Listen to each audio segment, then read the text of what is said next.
오늘 본문에서는 큰 용사 기드온이 드디어 전쟁을 수행합니다. 7장 1절을 읽으며 시작하죠. 여룻바알이라 하는 기드온과 그를 따르는 모든 백성이 일찍이 일어나 하롯셈 곁에 진을 쳤고 미디안의 진영은 그들의 북쪽이요 모레산 앞 골짜기에 있었더라. 이제 이스라엘과 미디안 각각 진영을 세우고 대치 중입니다. 그런데 적의 많은 군세를 두려워하던 기드온과 이스라엘의 그 상황이 조금 바뀌었습니다. 어제 말씀에서 기드온의 가문 아비에셀이 참전했고 그의 지파 므낫세가 참전했고 아셀과 스불론과 납달리 지파도 연합했습니다. 이제 그 수가 상당했겠죠. 물론 수족 열세지만 대적할 만해졌습니다. 그런데 2절을 보니 여호와의 새로운 명령이 하달됩니다. 2절 여호와께서 기드온에게 이르시되 너를 따르는 백성이 너무 많은즉 내가 그들의 손에 미디안 사람을 넘겨주지 아니하리니 이는 이스라엘이 나를 거슬러 스스로 자랑하기를 내 손이 나를 구원하였다 할까 함이니라. 이 말은 하나님께서 이스라엘을 구원하는 전쟁인데 이제 이스라엘의 병력이 많아졌으니까 이 전쟁을 승리하고 나면 스스로의 힘으로 해낸 것이라고 착각하게 될 것이라는 것을 하나님께서 아셨다는 것입니다.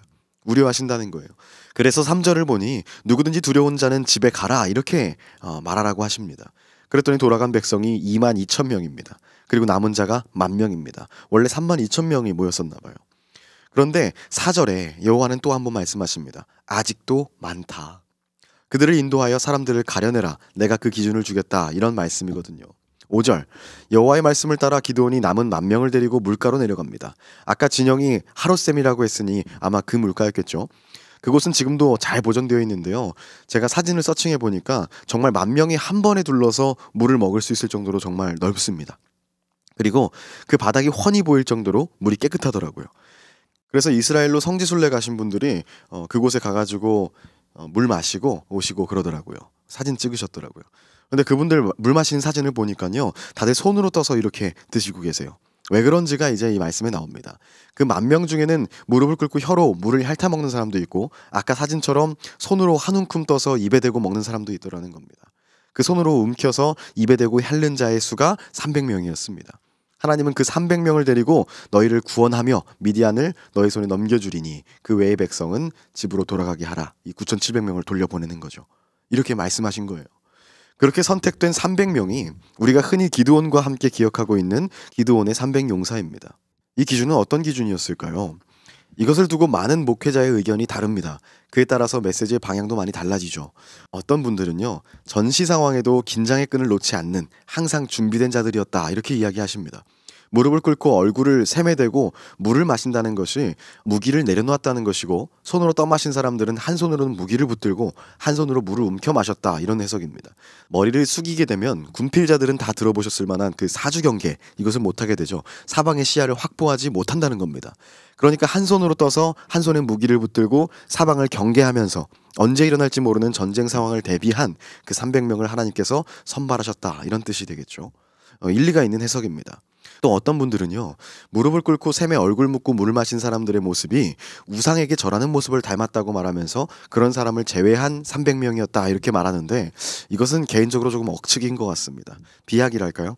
일반화하기에는 그 근거가 좀 부족한 것 같아요.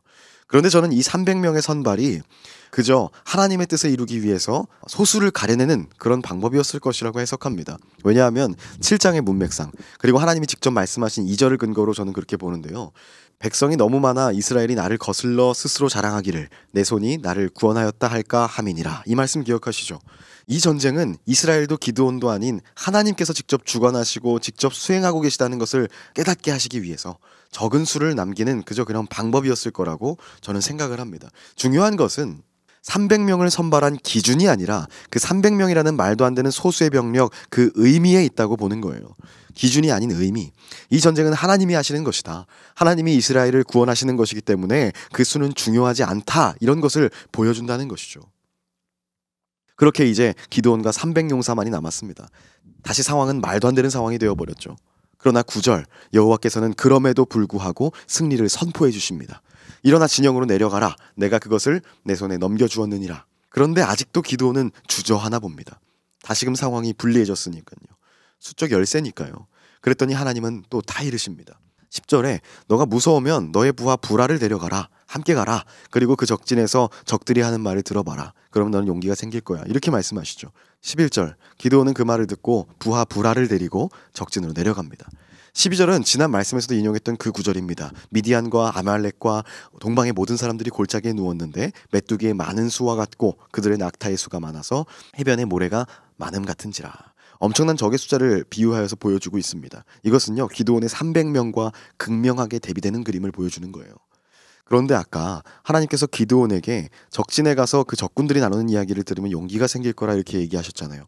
적진에 가니까 때마침 어떤 사람이 자기 친구 전우한테 이야기하는 소리가 들리는 거예요. 기드온은 부하 불화와 함께 가만히 엿듣고 있었겠죠. 그런데 한 사람이 이렇게 말합니다. 내가 꿈을 꿨는데 꿈에 보리떡 한 덩어리가 우리 미디안 진영으로 굴러와서 한 장막을 쳤는데 그 장막이 쓰러져 버리더라고. 이게 무슨 꿈일까? 그러자 그 미디안 친구가 얘기합니다. 그 보리떡은 이스라엘 사람 요아스의 아들 기드온의 칼일 거야. 하나님이 우리 미디안과 모든 진영을 거기 넘겨주시려나 보다. 그들 입장에서는요, 엄청 사기 떨어지는 이야기죠. 보리떡은요, 정착민들의 식량입니다. 가나안에 정착한 이스라엘을 상징하는 거죠. 그리고 장막은 유목과 이동의 상징입니다. 미디안을 의미하는 거예요. 그래서 아마도 그 미디안 친구는 이런 해몽을 했을 거라고 보입니다. 그 말을 들은 기드온은 신이 나죠. 경배하면서 이스라엘 진영으로 돌아와서 선포합니다. 여호와께서 미디안과 그 모든 진영을 우리에게 주셨다. 이렇게 외치죠. 300명의 그 용사들이 환호하며 기뻐하고 그 사기가 하늘에 찔렀을 겁니다. 기드온은 이제 지혜를 냅니다. 전략을 짜는 거예요. 그리고 300용사에게 작전을 하달합니다. 300명을 세 부대로 나누고 각 손에 나팔과 빈 항아리를 들게 하고 빈 항아리에는 횃불을 감추고 가라. 그리고 가서 너희는 나만 똑바로 보면 돼. 내가 하는 대로 따라해. 이렇게 얘기합니다. 지금 이 얘기 누가 하고 있는 거죠? 기드온. 그런데 이 기드온이 그 뒤에 하는 말이 18절에도 나오는데요. 읽어볼게요. 나와 나를 따르는 자가 다 나팔을 불거든 너희도 모든 진영 주위에서 나팔을 불며 이르기를 여호와를 위하라. 기드온을 위하라 하라 하니라. 불길한 목소리 나옵니다. 지금 기드온은요, 하나님이 우려한 일에 근접하고 있어요.